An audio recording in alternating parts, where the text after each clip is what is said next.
Hello and welcome to the Gold Ghosts and Guns podcast. My name is Tom Luongo and we have a lot to talk about. It is episode 202 and I have the great pleasure of having my friend Vince Lanci back on the show.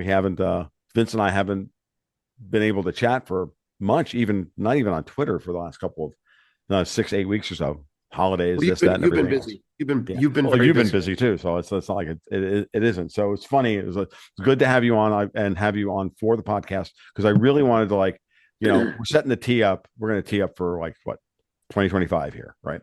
And we're 4 days away from the inauguration. So by my calculus, the way I've been going recently is that every day that we get closer to the inauguration, his chance of getting inaugurated goes up by 1%. So we're 96% of the way there.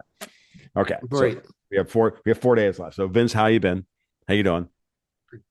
I'm great. Thank you. Let's we're supposed to do this earlier, but I appreciate catching up on this because there's so much more Trump stuff to talk about. And I just remembered, of course, like you said, I just remembered while we were connecting last week, it was because of Yellen pushing the debt forward. I'm sorry, I have a frog in my throat. It'll go in and out. Okay. But you remember when Yellen was pushing the debt forward? Yeah. Okay, that's why I was like, oh shit, we have to talk about this. She's bailing out England again. Anyway. Okay. Yeah, Okay. I absolutely want to hear what you have to say about that. We'll get it. They'll get in that in a bit. So we'll Oh tee that yeah. up I want for to do Trump. Yeah. Well, we'll tee that up for Act 2 of the podcast today. But so today, I don't know if you saw this stuff. I think you probably did because I read these things. I literally fell out of my chair laughing, and I thought I broke my liver. Right? I was laughing so hard. It was better than the AI video of Pete Hegseth and Mazie Hirono, which was just, if you haven't seen that one, I will link Which that one one? in the show notes. Of What is that? Pete Hegseth, the Defense Department, Yeah. and Mazie Hirono. There was the AI video of her asking him, "Do you want to have sex with a dumpy? Will you have sexual intercourse with a dumpy Hawaiian woman?" No. No, sir. Oh yeah. It was Yeah. hilarious. Oh my god, I was the funniest. Right. That had me. That literally had me in stitches last night. Like I almost wiped I the thought it party was real. playing World War I was like, I didn't think it was real, but I'm like, wow, that's really good splicing. Who did that? Who did that, right? So Trump goes out today. A So dumpy, stupid Hawaiian woman, something like that. the dumpy portly Hawaiian woman. It was hilarious. So Trump today, just in case anybody is under any illusions about what we're about to get for the next 4 years, Trump tweets this out today on Truth Social. I'm going to read it, and I quote: "As of today, the incoming Trump administration has hired over 1,000 people for the U.S. government. They are outstanding in every way, and you will see the fruits of their labor over the coming years. We will make America great again, and it will happen very quickly. In order to save time, money, and effort, it would be helpful if you would not send or recommend to us people who work with or who are endorsed by Americans for No Prosperity, headed by Charles Koch, dumb as a rock John Bolton, bird brain Nikki Haley, Mike Pence, disloyal warmongers Dick Cheney and his psycho daughter Liz, Mitt Romney, Paul Ryan, General with question mark Mark Milley, James Mattis, and Mark Yesper, or any of the other people suffering from Trump derangement syndrome, most commonly known as TDS. Thank you for your attention on this matter." That's very presidential. I mean, if there was any, and this is what he does the day after he brokers the ceasefire Right. between Hamas and Israel. Now that's a complicated conversation that I don't think is really germane to this podcast today, but I've got some ideas about what's going on there. I don't want to talk about them now. Then he follows this one up. He follows that one up, Vince, with this one, which literally I could not believe he did it. "It is my quote. It is my honor to announce John Voight, Mel Gibson, and Sylvester Stallone to be special ambassadors to a great but very troubled place, Hollywood, California. They will serve as special envoys to me for the purpose of bringing Hollywood, which has lost much business over the last 4 years to foreign countries, back bigger, better, and stronger than ever before." It's like he just watched the South Park movie or something.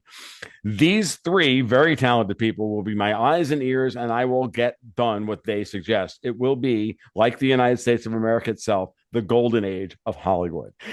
Dude, he just made Mel Gibson the ambassador to Hollywood. Okay. And That Stallone, what a knife in the heart for Big Shot for Schwarzenegger. Schwarzenegger. Oh my Right? God. the only person he left off the list was James Woods, who probably I don't know if James turned it down or not, but that would have been even better, right? Too But much. That would have the been too much. Mel Gibson thing is like that's a I mean the Amish are big I mad. know. The Amish are big mad. Like right after the ceasefire yesterday, like he literally just carpet bombed. I mean by the Amish, I mean the Jewish folk that run Hollywood, right? So Okay. Okay. All right. sorry, I inside that's an inside GG&G joke. Sorry. No, you lost because I thought the Amish liked him. I totally. It's like, wait a minute. Do the Amish hate Mel Gibson? I don't understand. Anyway, yeah, I was definitely doing some fucking gymnastics after that statement. All right. So he carpet bombed Hollywood. Yeah, The and thing is, they're already down. He's kicking them when they're down, and they need to be kicked when they're down. Don't get me wrong. right. But yeah, have you noticed Mel Gibson's out? He's been on Joe Rogan. He's Like, yeah. everyone's Well, come out yeah, of hiding. because he was at Mar-a-Lago with Trump, during the transition. I mean, but Mel has been slowly being allowed to have a career again, in mainstream Hollywood, Right, right. um, because he's come in from the cold, and I guess. But at the end of the day, remember Mel self-financed and distributed The Passion of the Christ, which grossed over $1 billion. Mel Right, has the kind of fuck you money that very few people on the planet have. Like he has George Lucas level fuck you money, right. and I find that that was fascinating. The podcast he did with Joe Rogan was great. I think it was just one of those moments where everybody who I remember when the whole Mel Gibson and the sugar tits thing and getting pulled over and screaming about the Jews and all that stuff. I'm like, yeah, he was drunk and he was getting rolled by these people at that point in time. And I remember all the pearl clutching that all my shitlib friends at the time did about this. But Mel's a horrible person. Like I could see this shit. I was like, Mel Gibson was really like the prelude to woketopia that we've had to fucking live through over the last. Dude, let me just jump in here for a second just to Sure. say, during that time, I was I was raised. My culture, my environment was conservative, inner city, Reagan Democrat type, and you know, by the time I heard the Mel Gibson news, I had been definitely indoctrinated to the Mm, point where I believed that he was out of his mind. You right. know what I mean? Mhm. And here's what sealed it for me. And I think this is probably a fault of theirs. And I know that you're a fan, but South Park lampooned him. Yeah. And but I respected them, and I'm like, oh, Well, I they guess Mel lampoon Gibson everybody. is a Well, they lunatic. lampoon everybody. I mean, they don't really care. Like I everybody. know that, but I was thinking black and white. Yeah, Anyway, yeah. Well, so no, what was interesting about Mel Gibson at the time, because I remember when this happened, and I'm like, I had just because it was the early aughts, right? When this went down, it was after the Passion and everything else, and I had just started to fall down the libertarian, kind of paleocon rabbit hole at that point. So the Catholics over at LouRockwell.com, like Lou himself and Tom Woods and others were like, dude, this is a classic hit job on someone who refuses to bow down to the orthodoxy. right, I would not have They seen were that. I on it didn't see then. that They at were on all. it back then. I So didn't see it at all. Yeah. so I was at the time not particularly, one way or the other. I'm like, Mellis looks like a guy in pain, and as far as I'm concerned, like, he was drunk and he got pulled over and he was an asshole, and because he was saying things about people that you're not supposed to say nice things about, they gave him zero protection, and then they ran him through the ringer. What else is new? These Right. are the same people in 2004 who, because they needed to get Barack Obama moved into the Illinois Senate seat,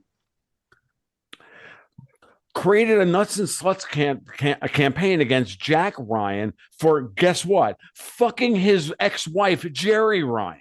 Like, I never understood this thing. Like, what the hell? Like, who doesn't want Jerry Ryan? You know what I mean? Like, I it was know. the I know. dumbest thing imaginable. And I'm like, it's his ex-wife. Duh. They had makeup sex. And this was supposed to be a sex scandal, and Right. they just created this thing, and out of no, at a Shows whole you how in how order, of course. in order to, All they do is amplify yeah. what they want and then just squash what they do. That's It's funny. it's British tabloid media taken to the extreme, and I think that was the height of their power, the ability to get rid of Jack Ryan at that moment in time for having sex with his hot actress ex-wife. I would consider that peak British tabloid media. I really would. Yeah. Well, see, to give you an idea, like where I was back then, I Mm-hmm. was oblivious to the angle that you're taking on this. Mm-hmm. See, I was trading finance, excuse me, and I was engaged and married to a third generation liberal Democrat. Okay, Right. and and my realization that the Democrats were dipshits did not come from the policy. It did not come from the opinion.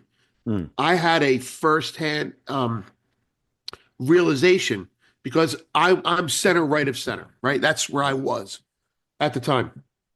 And she was left, like not anti-Israel left, uh, but let's say borderline helping Black Lives Matter culturally.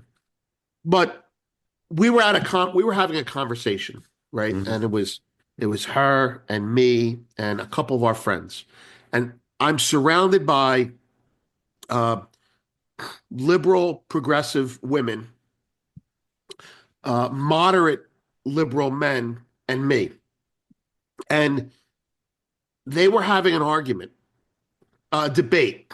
My soon-to-be wife and the wife of my best friend, one of my best friends, and the conversation went like this. It was about Barack Obama. Mm. Okay, now uh, Barack Obama was, I mean, it was the split that you see in the liberals now, and this is why I rejected progressiveness altogether, and probably my wife a couple years later. But Mm. what happened was the uh, the progressive liberal was pro Obama, okay, and the other Democrat, the other liberal Democrat, was liberal, except when it came to Zionism. And so she was saying correctly, whether you agree with her stance or not, it's like Obama's not going to do as much to protect Israel as, say, McCain would. It might have been McCain back then. Okay. And Right. uh, and so I'm watching the debate and I'm just like smart, staying out of it. Two Right. chicks talking politics. I'm staying out of it with the other guys. And um, I grabbed my girlfriend at the time. I took her aside afterwards and I said, arguing her point for her. I said, don't you know this, this, and this? And she's like, no. I'm like, well, why are you a Democrat? And she said, because my mother was a Democrat. And I went, oh shit, you're one of those. It's like I had this like epiphany, not a Mm-hmm. very big epiphany for this conversation, but I went, oh shit, you're not really progressive. You just want to be liked by mommy. They had a contentious relationship. Right. And it was right about then that even before I understood the ideological differences that you're keenly aware of, I said, okay, I don't want to be involved with these people. So that was it. That's a boring story, but you get the idea. Not really. Um, I mean, we all have that moment where, you learn something about how the world operates. I mean, during that time, I always had Dexter White to like keep me up to date as what was going on whenever I didn't want to be politically active or I want to be right, politically savvy. Then he'd course correct me and call me up one night and we'd do 3 hours on the phone and then blah blah blah. It's just right, part of what Gold Goes to Guns actually is just kind of us deciding, what, we should probably monetize these conversations because they're hilarious. And at times I think they're actually, insightful and interesting. So but yeah, and so I remember like having these exact discussions about this kind of thing and learning, the nuances of how to read the headlines and how to do all that. Like I've learned a lot of this stuff strictly over the years of just, being able to start mapping who's maps to who, or, what newspaper maps to what intelligence service and blah blah blah, blah. You just learn Right. it over the course. Once you start to see where the break lines are, the break points are, Right. um, then it starts to be really easy to identify the bias, the editorial bias, and then you can go, well, who does that serve? And then you know, oh, well, that's, and then if it's consistently serving the same group over and over again, you go, Bob's your uncle. There it is. That WAPO works for the CIA or this blah blah blah blah. So it's not anything more than just getting getting that little bit of insight as to where it comes from, and then boom. And I remember back in that period watching during the Iraq War, watching say Condi Rice when she was Secretary of State, and then I would watch her press conferences, Mhm. and then all I would hear was a regurgitation of her press conferences and her talking Right. point by Right. everybody in the media. And I'm like, oh, right.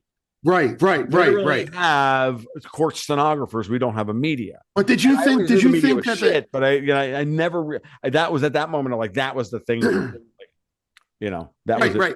It was like the Sunday talk shows that we would watch. Right. It would be Meet the Press, Right.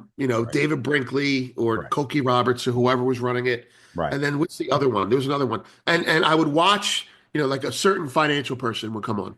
Mm-hmm. And a financial person would say different things in each show on the same day. Hmm. Same topic, organic words. But the politician would come on and literally quote himself, Yep. right? And then when he left, they all would repeat what he said. It's almost like they're all writing fucking thesis papers. This Mm-hmm. is what I'm going to say. Mm-hmm. I'm going to say it, and this is what I said. Yep. They don't, Yep. right? Yep. The Here's echo what I'm going chamber to starts. say. I said what I'm going to say. I'm going to say. Right. Now I'm saying what I'm going to say, and Right. this is what I just said. Yeah. That's it. That's the thesis paper. Right. Exactly. Um, Yeah. Back to Trump. Let's go back to Trump because Sure. I remember what I wanted to talk about. What did you think about the Greenland, um, right? Panama, Greenland's great. I have Greenland, Panama, and and can't. Canada. Right. Okay. Well, The, let's the start reason, with. I think it's very obvious. I think all of this was presaged by Marco Rubio being selected as Secretary of State. It was a clear why? signal Why? that we were, Why? because Marco Rubio being Cuban Right. from Miami, who speaks Spanish and has a lot of weight in Latin America. I thought you were going to tell me We you wanted to go were to we Grenada. were we were now going to refocus for U.S. foreign policy from Europe Right. and the Middle East and Southeast Right. Asia. The real pivot is back to a new Monroe Doctrine here in North and Right. South America.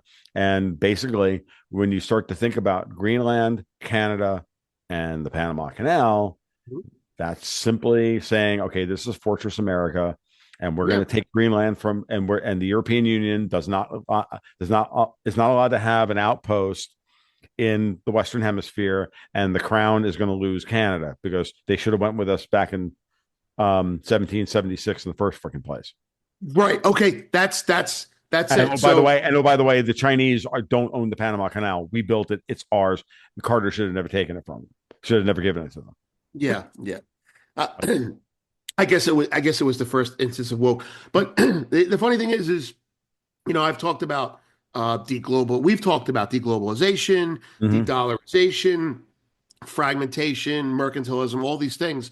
And as these global secular changes have come, China and the BRICS have made the first move, right? They've announced the divorce.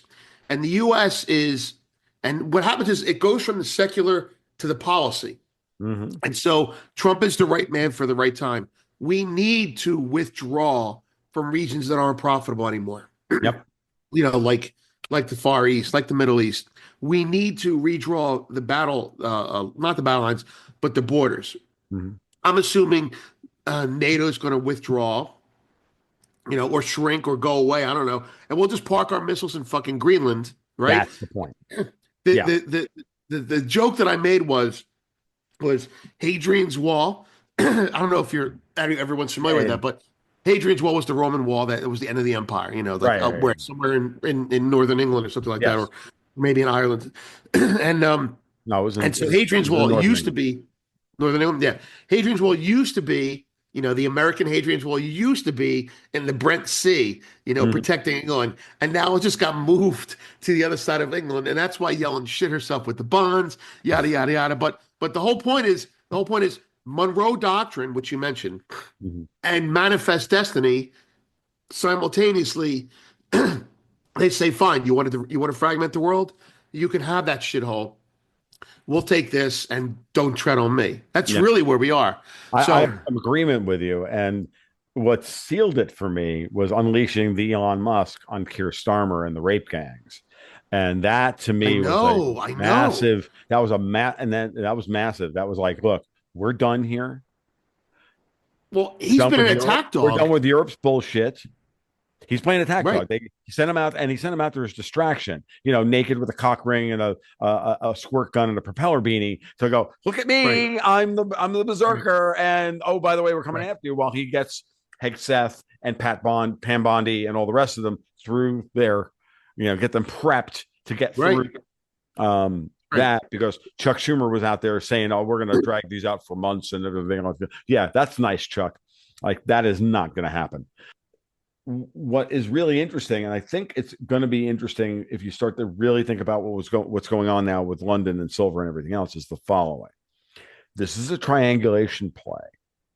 mhm, Trump is trying to free the Britons who voted for Brexit from the EU. This is a multi-pronged pincer move to right, destroy the European Union. He's already brought Georgia Maloney to Mar-a-Lago. She has, yep, by getting by getting multiple interactions with Trump and Elon Musk and everybody else, it's very clear that Italy has been promised, we will take care of you. You need not worry anymore. We're going to take care of Brussels and fuck those people. right, Him going after Starmer, the way he's gone after them is a out, and then the way we're watching the bond vigilantes take the fucking Bank of England to the woodshed in the gilt I market know, I at know. the It's really same bad. fucking time. So obvious. Hey, City of London, you can wither with the Europeans, or you can evolve and you can submit, because Don Trump Leone's in fucking charge. We won the goddamn revolution 250 years ago. Fuck you. You work for us now because we have SOFR and LIBOR is dead. Go fuck yourself. Right, That's what's coming. And it's a beautiful triangulation play between the United States setting Starmer against his own people, who've right, said he's got to make it. They got to make a choice. Like City of London against Keir Starmer. Beautiful fork. It's like, oh, live by the triangulation play, you narcissistic fucking pricks. right. Die by it. It's it's funny because I've been actually watching England's behavior. I haven't watched Stormer that much, but with Yellen doing her bond thing, but to stay focused on what you're talking about, Mm-hmm. the guilt, the Germans, the British bond is worse than during Truss, right? Okay, so you can't blame her for She what's didn't do anything happening wrong. now, right? No. Reeves goes to China to try and cut a deal, probably to take a knee over there, and that's gone over poorly. It's almost like I'm not a fan of Trust. I don't know anything about her to be a fan or not a fan, but it's almost like she was the lesser evil. They would have gotten it over by now. You know what I mean? Liz Truss was trying. Her foreign policy is terrible. She was just as maniacally anti-Russian as every other fucking British major British politician. But I remember remarking at the time about the mini budget, because I was on with Alexander Mercouris at Duran. We talked about it, and we talked about it a couple. And I'm like, I don't know what everybody's complaining about. I don't know what the markets are complaining about. Like, this is exactly what England needs. Like, you need to start Right. drilling offshore. You need to start opening up trade and everything else, because you haven't gotten any of the benefit of the of Brexit when the pound Right. devalued against the euro by 25%. Brexit was throttled. I mean, right? It seems like they had a Brexit, but nothing changed. Yeah, no, that's exactly what happened. What you had was, if you go back and look, Vince, like, go look at the pound, the euro pound cross. I did Right. this work, right? I don't know Right. if I you, know this is your thing. This yeah, is one of your things. I get it, and that's why I'm asking you. yeah, What? yeah. So, which is that during 2016, during the run up to Brexit, they attacked the fucking shit out of the pound versus the euro and devalued it 25%. That's right. I remember as that. and punishment. And then, in order to try and get the Britons to not vote for Brexit, Right. that Right. failed. They voted for Brexit anyway, and then they put in a floor, 83 cents, the euro to the pound. And then they refused to give them a trade deal. They refused to actually negotiate. I think so 3 years of extended pretended negotiations, fake negotiations, and all this bullshit. And they Right. ran out Trump's they ran out the clock on Trump's first term, gave us COVID, got rid of Boris Johnson, did this, did that. It was all about getting the Brits back under European control. And So they made Brexit look like it was a failure yes, by just to the British people by doing this right. shit. And that's exactly how they did it. Right. And by making everything expensive and giving them and then not allowing them to actually trade with anybody else and cut a new deal. Right. Right. And so it was always in the cards that way. And I remember at the time, a couple of my the people who were following me at the time when I was covering Brexit like every freaking day.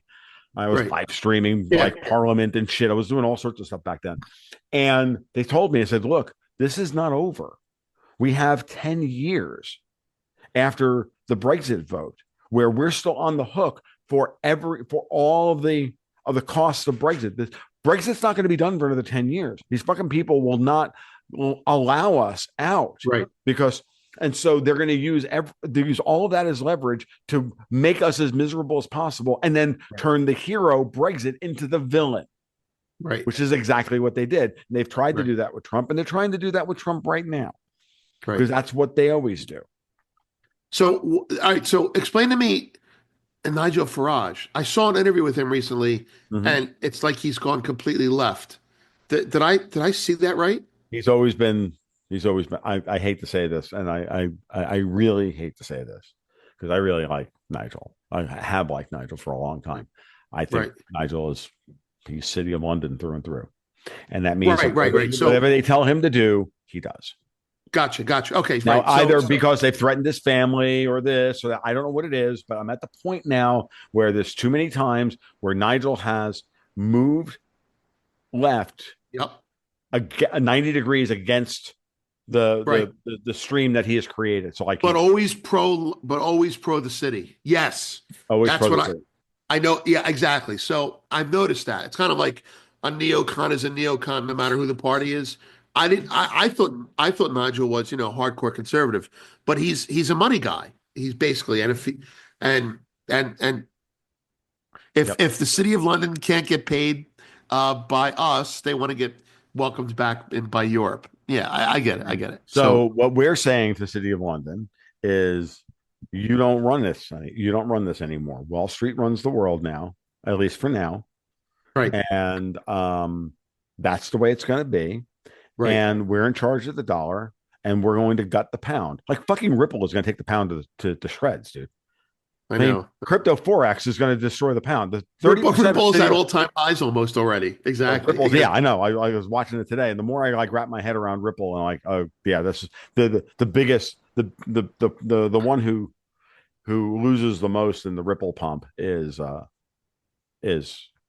City of London because 30% of their business is fucking forex. That's the pound. The FX, pound the FX pound market. exists for forex. You taught me that. That's right. I mean, the FX market is the home run for the banks. That's where they make their money. Mhm. It's the least transparent. I mean, and they're they're getting rid of the FX banks. That's what they're doing. The FX Right, business, and right, that's what London and that has. means that Hong Kong is in trouble. That means that Right, Singapore is in trouble. It means right, that City of London is in trouble. It means all of them. And I think when I saw Trump nominate Scott Bessent for Treasury, the yeah, first thing you heard was that he used to work for George Soros. yeah. So So did Jim Rogers. Like, right, you know what I mean? exactly. So did Jim Rogers. So did fucking Victor The, Niederhofer. the, So did the Niederhofer, yeah, like they all, yeah. Like, so, what you didn't hear, and this is the funny part, I'm like, yeah, but he's also a guy who knows plumbing, and I know a lot of people who used to work for Soros, and then they found out just how evil this fucking guy was, and they fucking left. Like, and yeah, everybody Bessent's has a a long serious career. talent too. He's a serious talent. Yeah, and so one of the interesting things about Bissent was Trump sent all of his letters making the nominations for all his cabinet members. Did you Right. notice that Trump put in like 2/3 of the way down a whole thing about Percent's lineage going back to the 1680s and the French Huguenots? No, tell me about it. I didn't know Yeah, it at no, all. I that's just saw Wall Street guy. I looked at his politics and I said, I ready, like this. ready. Well, Yeah. that's fine, but Trump made a point of noting that he could have just left it to the guy's um, resume, and it would have been impressive enough, right?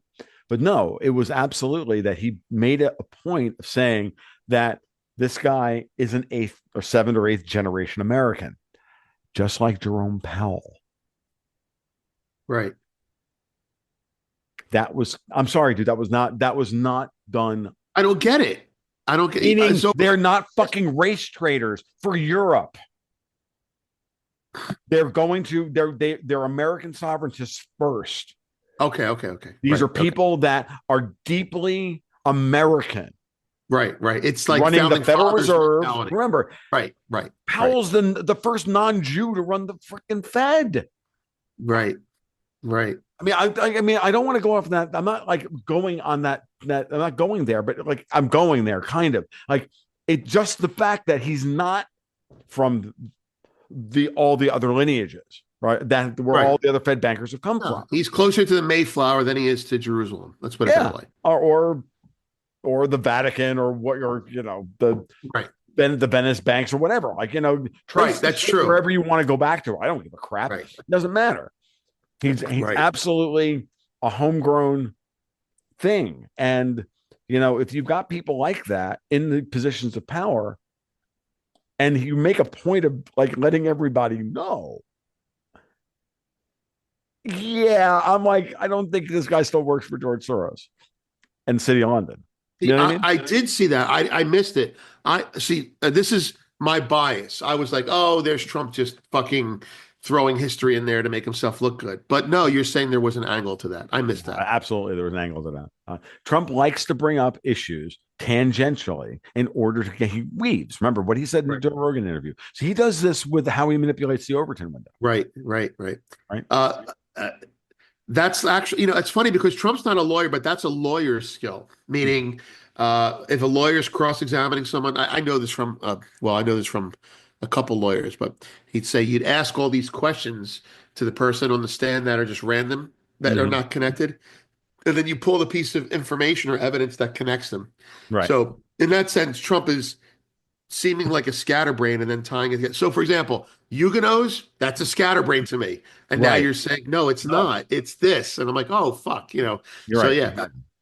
Oh, yeah, So he's definitely. I did a big post on him and I called him. I did say this without even knowing the Huguenot part. I said he's coming across as a loose cannon, but he's more of a guided missile. That was what I put in the podcast, and with the whole Panama, Canada, Greenland. Greenland. What do they have to do with each other? A lot, because we need to take care of our southern borders to get communism off of Latin America. The West is fine for now. We'll worry about Taiwan later. And in the East, we're pulling Hadrian's Wall or Trump's Wall back to the other side of England. So it really is a Monroe Doctrine. It is a fuck you to the BRICS too, by the way. Not Yeah, of necessarily the course. BRICS. I mean, the BRICS suffer because it's like, okay, well now we're all going to be on our own, and Europe's going to be a wasteland. I think the euro might be doomed. I mean, I say that a lot, but I mean, yeah, no. The Europe this is a pincer move, because when you push, when you start to unravel, and I don't want to go off on a 45-minute rant about Syria and Iran and Israel and all that's that. that Syria. Okay, I'm sorry. Let me throw it out there. What happened in Syria? I don't know much. You might know more. And what happened in Argentina, I view those as like two of the greatest CIA operations in the last 50 years. That's how I look at them, because they Maybe really. I look at when I say is this, and I it would take me 45 minutes to lay out I'm pulling what you I on a think is different going topic. on here, but because I've done it in other spaces. But in the TLDR is Israel's being put in its corner. Iran is going to be put in its corner. The Russians are Right, going to guarantee Iran's behavior. The Americans are right, going to guarantee Israel's behavior. The Arabs are going to back down. The Palestinians sadly have been sacrificed, but this is They were always going to get sacrificed because they were always everybody else's pawn. And Right. while that's regrettable, and we can all say Hail Marys and novenas or whatever, and we can we can lament that. The reality is that strategically they were always going to get screwed, just same way that the Kurds always get screwed, right?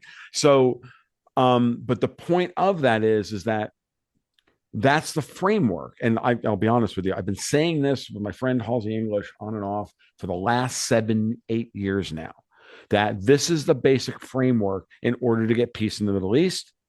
And when you get peace in the Middle East and you get all of these opportunities to triangulate people against each other, set the Kurds against the Syrians and the Lebanese against the Israelis and the Iranians against this one, and to get the Houthis in, the Turks and the this and Azerbaijan, all of it. It's a British triangulation, like petting zoo, for fuck's sake, right?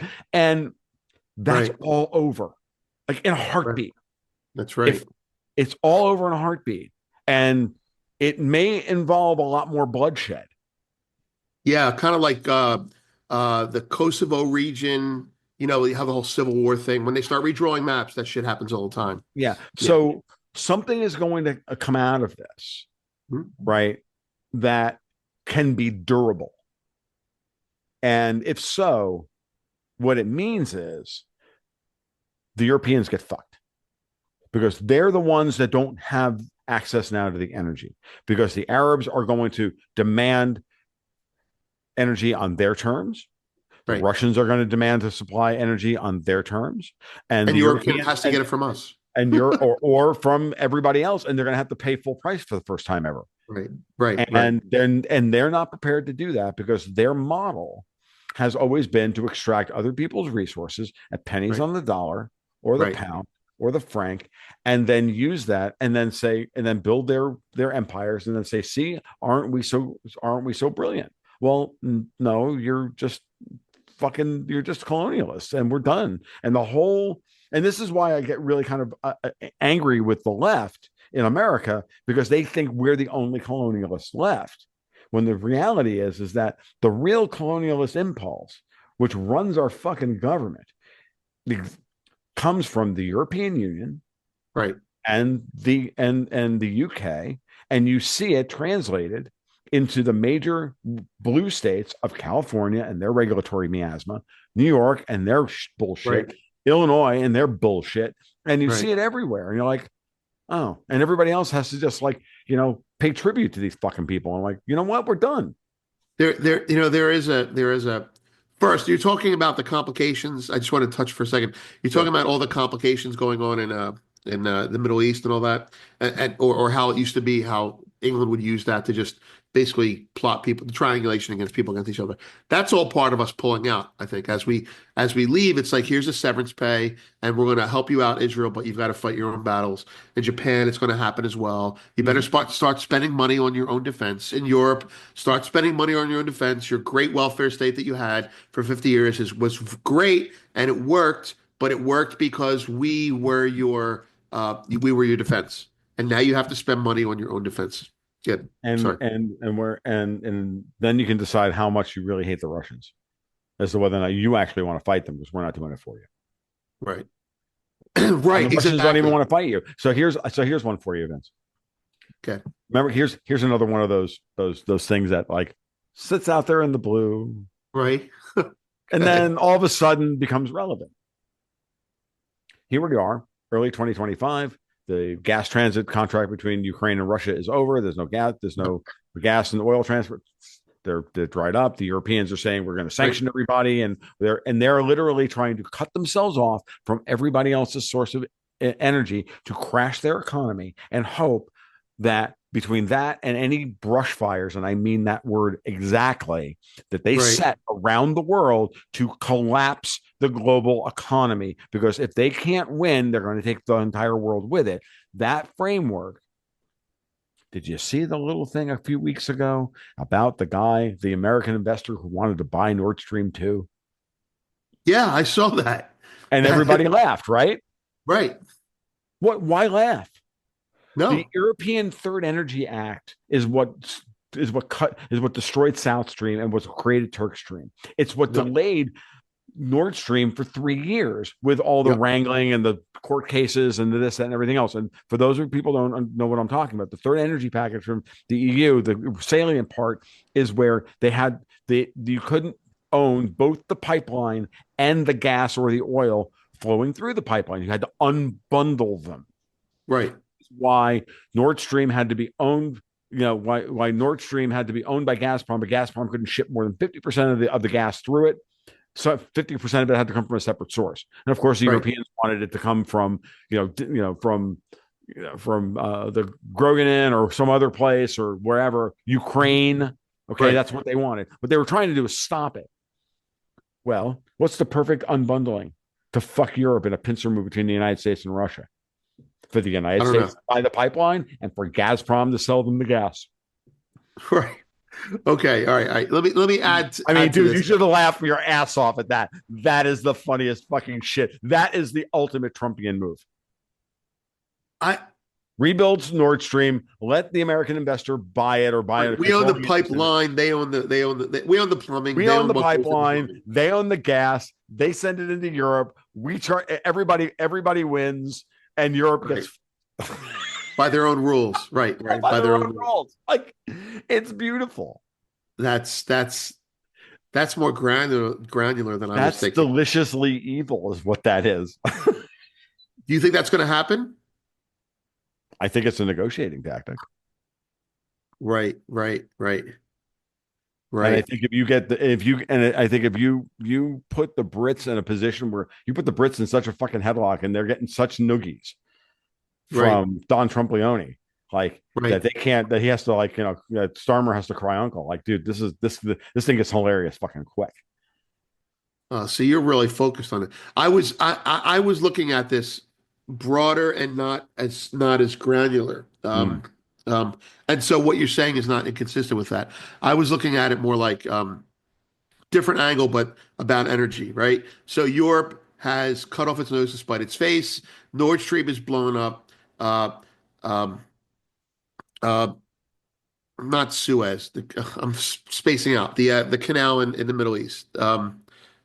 In Yes, Egypt, the fucking yeah, canal called over. it's the Suez, Suez. I'm still thinking about Panama. Right. right? The The Suez, Suez Canal is going to have a problem.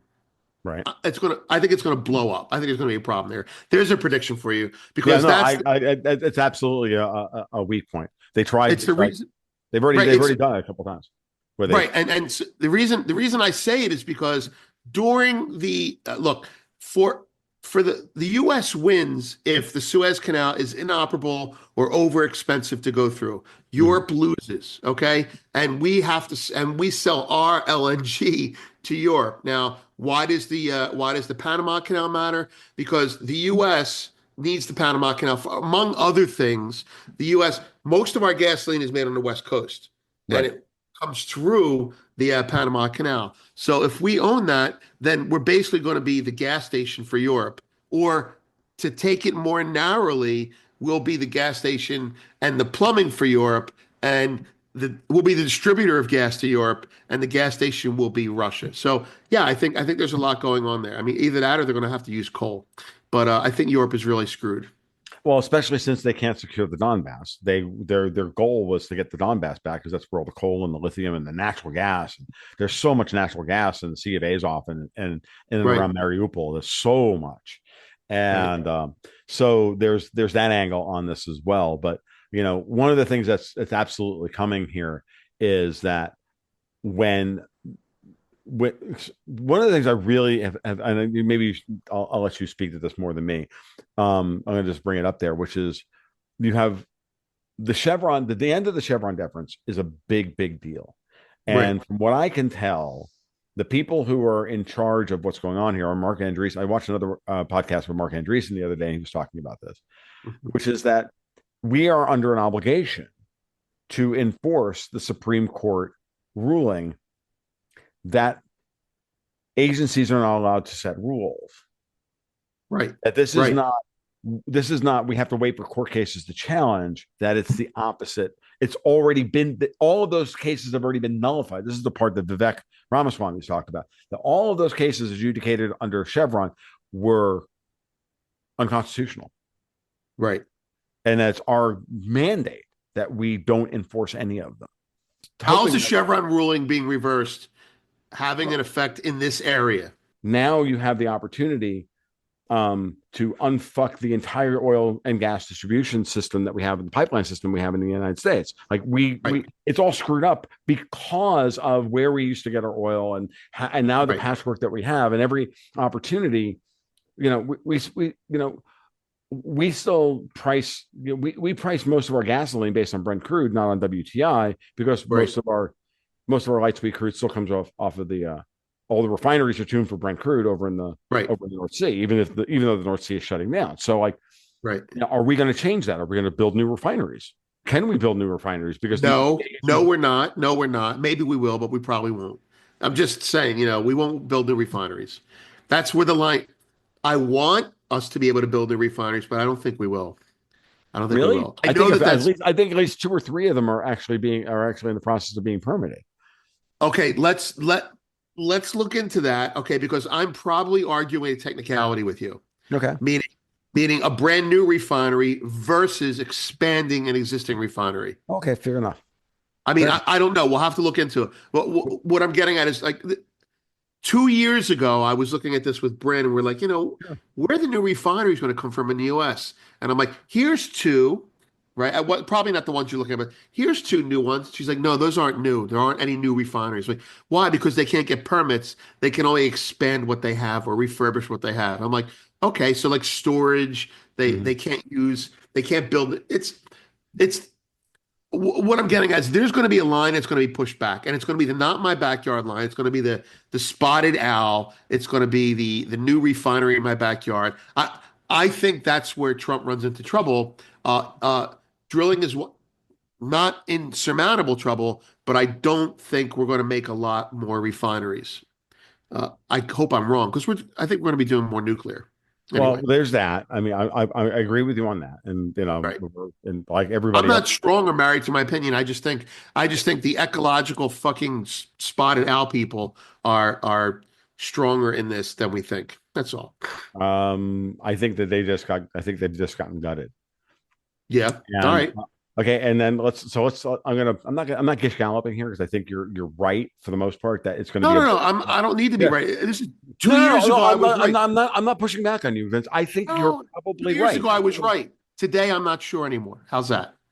So okay, that's fine. So well, I'm just like saying, dude, it's going to be difficult, but at the same time, there was another triangulation play today. I don't know if you saw it, which was Danielle Smith, the premier of Alberta, Okay. went to visit Trump, and Hmm. Ottawa got the big mads. They were hopping mad.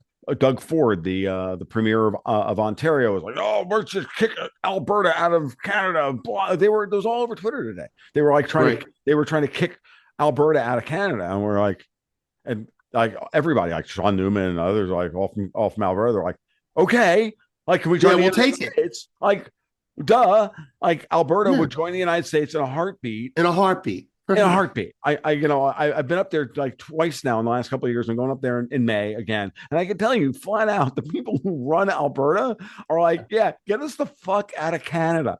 We would Yeah. happily be the 51st state. We can bring the Keystone Pipeline down. We can rebuild all I of this, know. There's and one, the Keystone and Pipeline. There's one. and Fucking we can unbelievable. build new refineries along the way, and then start arteries Right. out from it and all the rest of it. And they're Right. like, and if you don't, if the spotted owl people aren't happy about it, well, I'm sure that I'm sure there's some nice Canadian Oh, people, 49th oh. parallel, who will build an entire ring line of refineries along the 49th parallel to bring into the United States.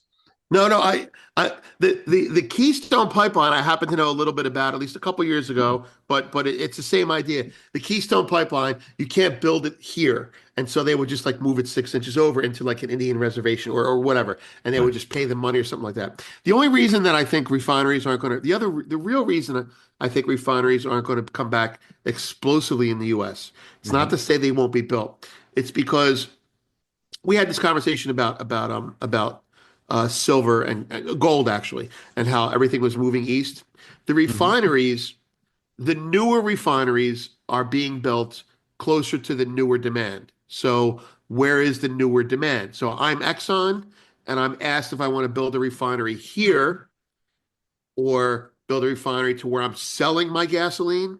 Now, Hmm. I don't know if there's a lot of exporting of gasoline compared to, say, natural gas No, I or don't think it is. It's so unstable. Chemically, it's so unstable. right, right. It ages very badly. Right, exactly, exactly. But there's two reasons. One is the growth in demand for gasoline, for what have you, or refined products, is in Asia. So if I'm an Exxon, I'm going to cut a deal with Asia and put a refinery out there. It's kind of like you want a cement factory, build it in India. No one cares about the pollution. No one cares about the ecological risk, and the gasoline doesn't have to travel. Right. Anyway. Well, So but the other problem is that the United States is very big. We are right. going to be a gas powered economy going forward. We're not getting rid of our cars.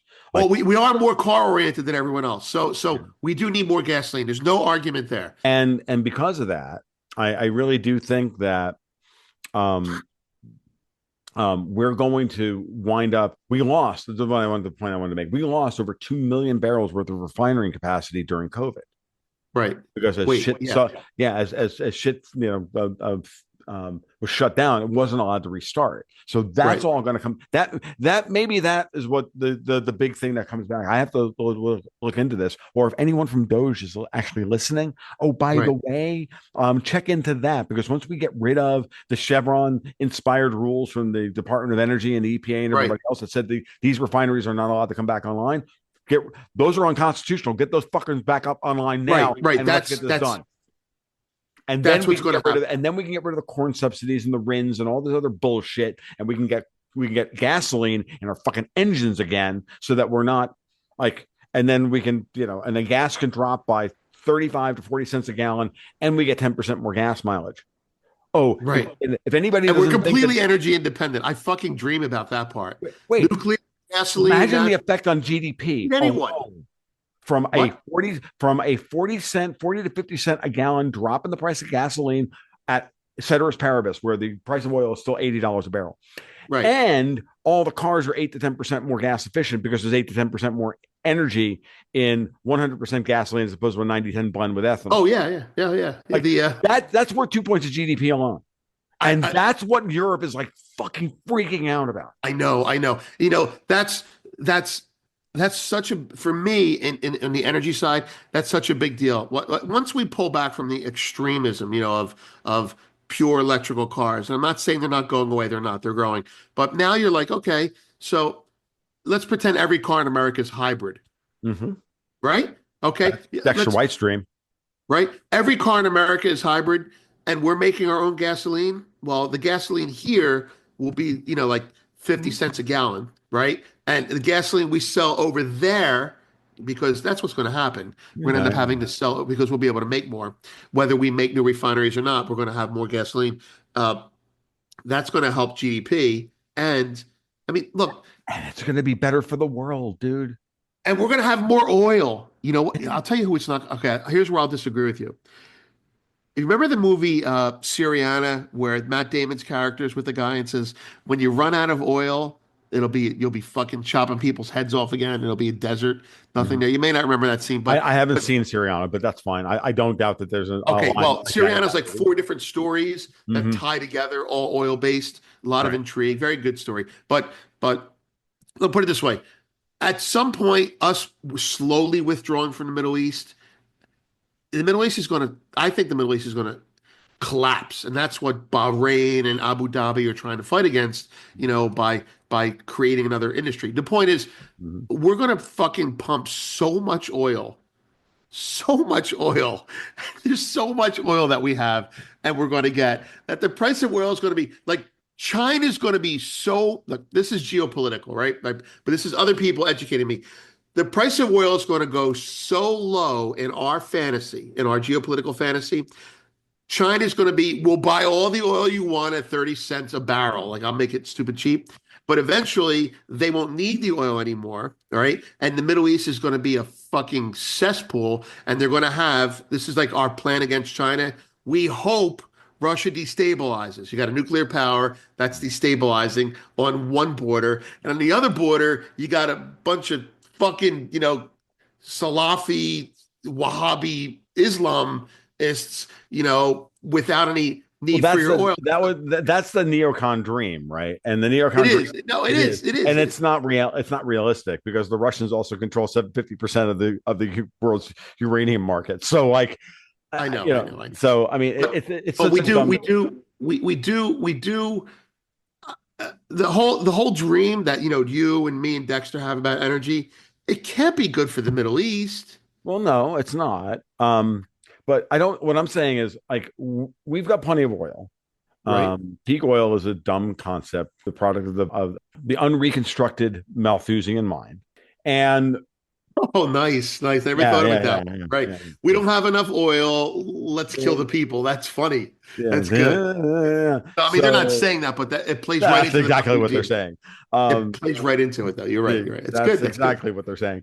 So what I'm saying is that no, Dexter's dream is that he's like hybrids just make sense, especially they make sense for the United States. Totally. Of course they do. Totally. So and there's no reason why we can't have our cake and eat it too in this respect. That we can have a car that gets 40 to 50 miles to the gallon, that pollutes less, uses less oil, is more efficient, runs longer, is simpler to build, blah, blah, blah, blah, blah. And we're not jettisoning all of this brilliant technology that we've developed for the internal combustion engine. And we can just keep using it for the next 50 years until we get battery technology or whatever to the point where it's so stupidly easy.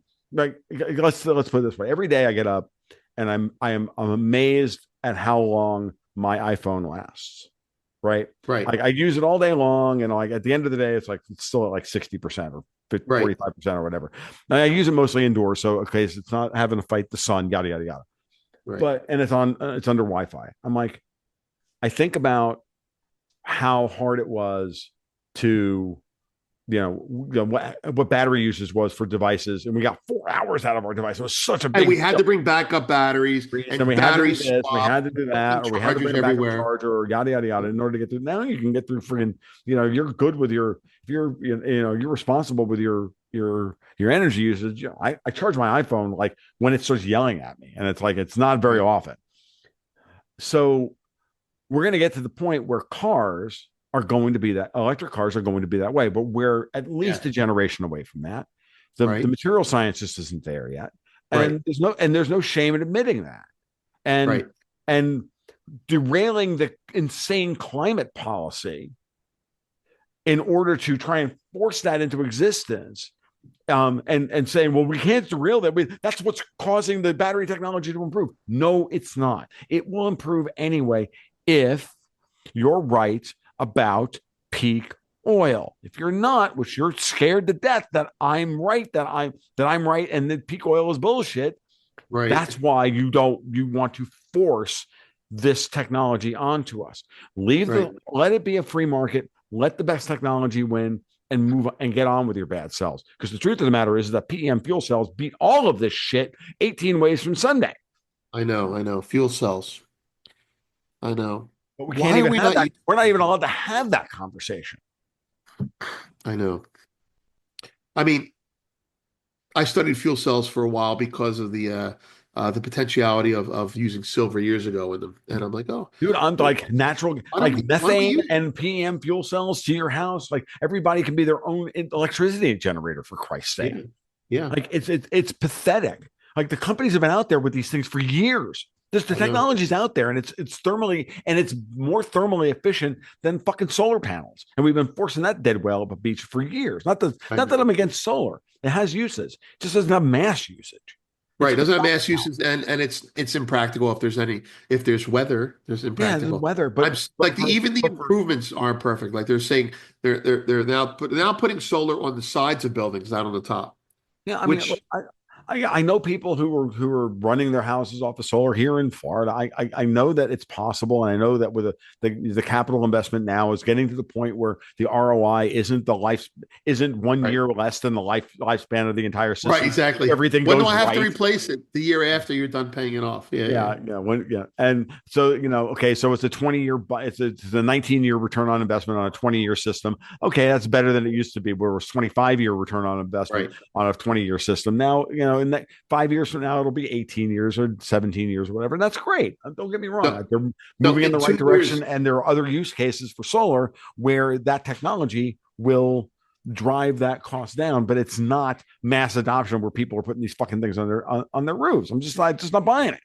So back to EVs. Do you think, based on that, I'm going to say that somehow Elon Musk is going to be involved with a company that creates internal combustion engines, meaning he has a hybrid car in his lineup somewhere. I think it's going to Ooh, happen. that's a good question. I don't know.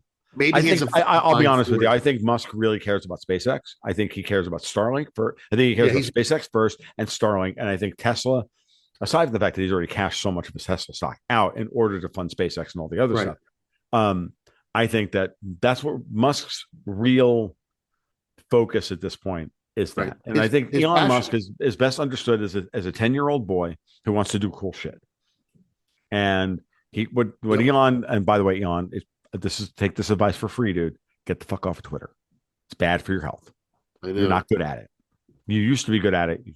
You are not good at it right now. Even when he's good at it, there's risk, you Yeah, know, there is. in his position. Yeah. But he's probably saved a lot of money in PR, Oh you yeah, know. he's really good He at and that. Trump are the same way in that regard. You know, Mhm. they're their own PR. They're what it was Absolutely. earned Absolutely. media they call it. Like Trump is a master at what he does. Like, and he's a master of understanding the Overton window. He really is. I don't Is think that we'll because ever he's a see his master? like Or is that again. because his fucking competitors are idiots? I'm throwing this out there because I Oh mean yeah, it. yeah, yeah. Yeah. Politicians are so stupid and so kept that even a mediocre businessman, if he wanted to apply himself, would just run them over. They- Well, what I mean, it's not just that he's a good businessman. He's a master of the Overton window, which was created by his biggest enemies, which in this case is like it's the British tabloid media. We're going back to what I was talking about earlier. right, Like right, those people, they invented this shit. They're experts at it. The triangulation right, is their British superpower, right? So understand, and they know how to use media and the tabloid means by which to smear people. right, They're like immense at it. The problem now is, where we've just gotten really good at seeing the lie as it comes out, and the lie's right. not even cold, and it's being community checked. You know, And that's one of the big bonuses of social media. The faster information comes, one of the things they used to use on us was the repetition. Like we're talking Mhm. about the morning shows, Yes. the echo chamber. Well, now the echo chamber goes from being drilled into our brains and us believing it to us much more quickly seeing how hollow it is. Yeah. You know, that's what's happened. So Well, because they don't, anyway, because we have ways of counter because people understand what they're doing. You now have people right, out there counter programming at the same time, and so now it's just like any other arms race. right. It's It's an an arms arms race. race. Yeah. That's right. That's right. All right. So I have a question about Trump. Uh, I, I don't think he's going to get it. This is not about him. I don't think he's going to get his agenda done, and I don't think he's going to get it done because, put it this way, I'm not betting against it. Okay, I'm not Mhm. trading against it, but I think if he doesn't get it done in the first, this is my draw. My line is, if he doesn't get it done in the first 300 days, Mhm. he goes from being a mandated president to a lame duck in the eyes of the Republicans that are on his side. Number one. Number two, Mhm. I know that the Democrats are going to slow him down or throttle him, kind of like what you're saying about happened to England. And so, unions go on strike, what have you. Anyway, I guess if one of his things doesn't pass, a lot of them won't happen. And Well, so, the right. reason I'm going through this story Yeah, yeah. is because on the back end, if he can't get what he wants to get done, then rates have to be lower. So once Powell's out, he's got to get rates lowered. Okay. So I'm betting on the back end of Yeah, of that's fine. I'm already betting that they're going to cut rates anyway because I think he is going to come in on Tuesday, and uh, and it's going to be Reagan and the air traffic controllers like times 100. I think it's right, coming. I'm dead serious.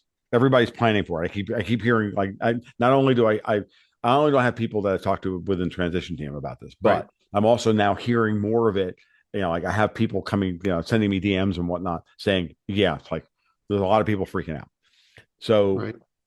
He definitely needs it because he knows he's got a mandate. He right. knows he's a one-term president. He really is in a situation that's ideal for him. And somebody must have whispered in his ear to say, "You've got your shot." to make history here, Right. and he's Yeah. put And aside his and immaturities in so this area. so once he starts that process, it's going to be fiscally like Scott Bessent today was like, we don't have a budget problem. We don't have a collateral problem. So we have a spending problem. And we are going Right. to fix the spending problem. He is going to fix it. So he and Powell are on the same page. Now, with that said, if Trump comes in and he lops you know, a couple $1 trillion off of the spending, which he can do. Powell's going to have to ease if he does that. Yes. No, I'm with you on that, Yeah. but I don't know that he can get away with it so easily. There's so many fucking things that they can Oh yeah, I block it mean, with. do you believe that do I believe that they will attempt to attack him in the court system? Yes. Yeah. Mark Andreessen's already was talking about this. He's like, we're already prepared for it. We know what they're going to do. Okay, so this They is they different. have every they've already gamed all this shit out. They're like, we know they're going to do this. We know they're going to do that. We know they're going to do this, Right. and we're going to go to the people and say, do you want this? If the president has the power, it doesn't has the backing of the people to get this done, Right. then all of this stuff will not play politically. And this is where, and watch the cabinet picks very carefully, because I think, Schumer had, was talking a strategy of like trying to drag them out for months and making this terrible and all the rest of it. And the truth of the matter is to go look at the fucking schedule. Everybody except like RFK, Tulsi Gabbard, Kash Patel, and a couple others are all this week.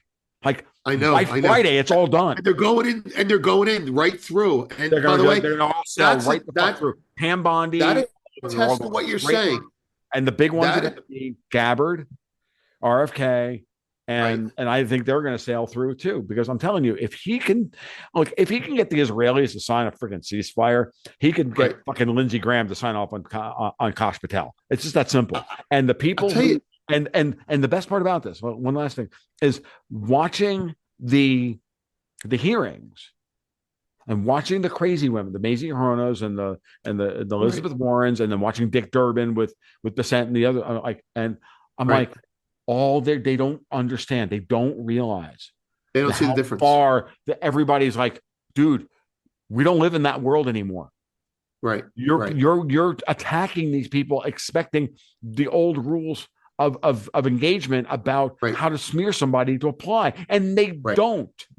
Right, because the people on the margin that supported that behavior have either shut up or realized that they were wrong. And the true believers, like the Dick Durbins and all that, they haven't. Which, by the way, this is where I'm becoming surprised. I'm like hopeful that Trump succeeds, Mhm. but prepared for Powell to ease because he can't lower taxes, because he can't do the things that'll get the economy going further down the road. I think he lowers rates even if Trump does all this. Why? Because I think they want a normal yield curve, and the short end of the curve is stubbornly above the Fed funds rate. Right. And you drop if Powell comes in on 2 weeks and just drops by a quarter point, Right. we have a normal yield curve. Oh, we could have a yield. That's something I've been looking at. We could have a yield curve that slopes up to 5.5, 5.75 Yeah, percent, and we'll be fine. yeah, We'll yeah. be fine because the yield curve with higher rates is doing its job, et cetera, et cetera, et cetera. But the thing, like I'm watching to see what the Mhm. left is going to do to Right. cock block him, and the first, what's the word I'm looking for? The first report card Mhm. is, as you said, the hearings this week. Everyone's just going through, and I'm like, what the fuck? I mean, there's no problems. And so I'm thinking he might be really good out of the gate, except for the big ones, RFK and Tulsi, that have to get through too. But uh, you're saying that it looks like smooth sailing based on the people you're talking to. I mean, they might try and they might try and turn, how are they going to turn Gabbard into a shit show? They've already tried it, so it's all I failed. don't know. They can't do Wow, I that. mean, she's so It goes freaking rich. against their own lives. Oh, she's a Yeah. woman, of color, No, I whatever. mean, or Syria and Assad and this, like, well, Assad's gone. Yeah, I And know. they'll grill her on that. Like she's not prepared for that. She already faced these people down when she was in Congress. Right, Like it's right. dumb. Yeah. So no, she's clearly prepared for the job. RFK may be the hardest one, But I mean, it's HHS, dude. Like I mean, it's almost important, and it is important. The one they're going to fight tooth and nail on is Kosh Patel. You just know it. And they have to because it's their personal. They're all going to jail if this guy gets into in charge of the FBI, and they know Right. it, so they have to go through the motions. And Right. their sauce and their shit is weak. I'm telling you, what I watched this week was just. I mean, I'm like, really? That's all you got left? Like, Well, so the okay. question is, are they waiting? I mean, I'm asked these are questions I'm asking myself. Are they waiting for the big show, Hmm. or are they really just backing off? And I think they're mostly backing off because I think they're really freaking out right now. They haven't regrouped, and they're hoping to regroup by the time the big ones come. So it's like, let's save it for the big game, but they're not practicing like they're playing, that Mhm. type of thing. So, I mean, I'm hopeful that Trump gets, like, I see Trump wanting to lower taxes, implement tariffs, get a positive return on that, and fire people in government. Yeah. I And need, expose as much of what he can expose. And this is the thing. I really think that I've been using the phrase manila envelope quotient recently. I don't know if I've used it with you. That's when they okay. slap the manila envelope full of pictures with you with a dead hooker or a live boy and go, "We own you." Yeah, Okay, so right. so the real question is at this point, who's in control of the manila envelopes and what's everybody's MEQ as to whether or not these things are going to pass through? And I'm telling you, all the people, like I'll give you a perfect example: Elizabeth Warren and her special branch of government that she has for He's got to have an envelope out there somewhere. Oh no, but that's getting dismantled. Caitlin Long was tweeting that out today that that whole thing, everybody I saw associated with Operation Choke Point 2.0, it's gone. I mean, gone. It's it's gone. going It's away. gone. It's like gone. Right. And that's what makes me say, okay, shit, this really could happen. And so what you have now is Elizabeth Warren going on, MSNBC and crying, like practically crying over over Pete Hegseth, like, and Right. just playing that card. I'm like, I mean, are you really that? I mean, I know she's stupid, and Right. Elizabeth Warren is a special kind of stupid Right. because she tends to forget that she really does believe that everybody forgets that she used to be a Republican, by the way. Right. Working at Okay. McKinsey. Right. Right. So I'm like, look, like Liz, you know, get over yourself. But she's had such power for so long that she just feels she's entitled to it, and that she just thinks that she can like cry and do the harpy thing. And she tried the harpy thing at Hegseth, and he was just like, I'm not a general. Yeah, that was a great moment. It's like I'm I'm not a not a general. general. Uh, Yeah. and everybody just kind of looked at her. It's just like laughing. I'm like, and she was livid. And because any good narcissist, you laugh at them in public, and they can't take it. That's what's going to be. That's going to be Elon Musk's undoing. I mean, I really think that that's his problem right now. He needs to back away from Twitter, but we'll see if he does. I do. I do. I do. I hear that. All right. So that's my concern about that. Mm-hmm. Look, I think Trump has surrounded himself with some really fucking good people this time. Number one. Yes, he Number does. two, he had good people last time and they ended up leaving him. Not great people, but good people. But what I will notice that's extremely different this time is last time he did surround himself with the Goldman Sachs bankers. Mm-hmm. This time he has not, to the point about percent. And I think that's a key difference in his attitude. And he's got someone whispering in his ear, you can do it. We got your back this time. Well, yeah, And there's so that. The Jamie Dimon interview with Leslie Stahl was really telling. Did you see it? it's parts of it, but not the whole thing. Well, What I what didn't see the happened? whole thing. I just saw the 3 minute clip where she was trying to play. She was trying to get him to go after Trump, and he just refused to do so. Right. And um, Right. Diamond was like, and Diamond just smirked at the end of it and said, "No, if he needs me, he knows where I am, and we're good. But we're good right now. I like what I see. Like Right. Diamond is literally saying, I was the architect of all of this, Right. Right. along with Powell, and we have Trump's back. It's all good, and you're fucked, and we know it. And now we're going after City of London. I'm dead serious. Like it's so Right. obvious to me at this point. I'm not reading tea leaves here, Vince. Like, No, no, no, no. I'm no, I not know. pushing I'm back. just like talking to myself more than anything else. I'm like, I don't think Then I'm I'll, reading. then I'll, I'll say something that's going to make you feel more confident. Not that you have to be confident in it, but when after World War II, we became the economic power, probably after World War One, but that ran the world. And it's almost like we kept the city of London as our financial center. And Right. so we kind of like they were like our for example, like gold, the physical gold is there, the futures are here. Well, now it's like we're finishing the revolution.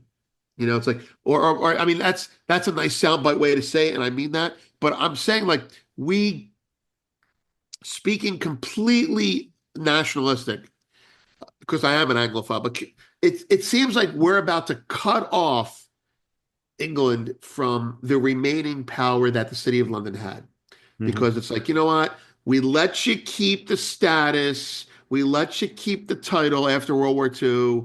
And you know what? You fucking abuse that and you steer our politics with that too. So we're just going to end it now. And That's they're cutting it all that's been off. that's been my thesis now for 3 years, and I think Yeah, it's well, I think it's played out pretty close to it. So glad to know that you're seeing the same thing, and I think that's probably a good place to end.